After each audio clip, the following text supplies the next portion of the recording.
السلام علیکم ملګرو، څنګه یې؟ امید لرم ټول بخیر. نن بیا حاضر شوي یو ستاسو په خدمت کې یو نوی ویډیو سره. امید لرو چې د ټولو ملګرو به اختر ډېر ښایسته تېر شوي، ښه به تېر شوي.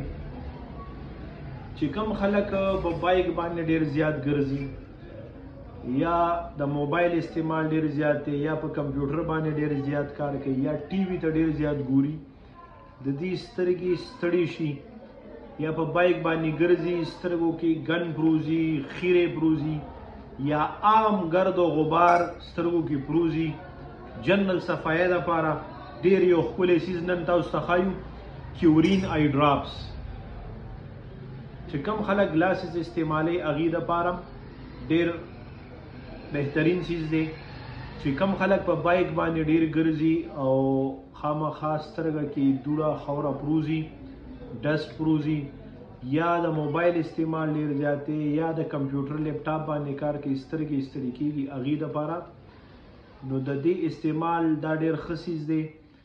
دا پکار دی هر سړی خپل کور کې کېږدي او کله کله ترې خپل ماشومانو ته په سترګو کې څاڅکي اچوي. دا بیسیکلی آی فرش دی، سترګې صفا کوي او دې سره نظر خرابېدو چانسز هم ډېر کم وي.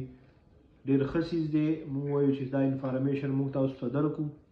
ډېره مهرباني، ویډیو لایک کړئ، کمنټس وکړئ. السلام علیکم.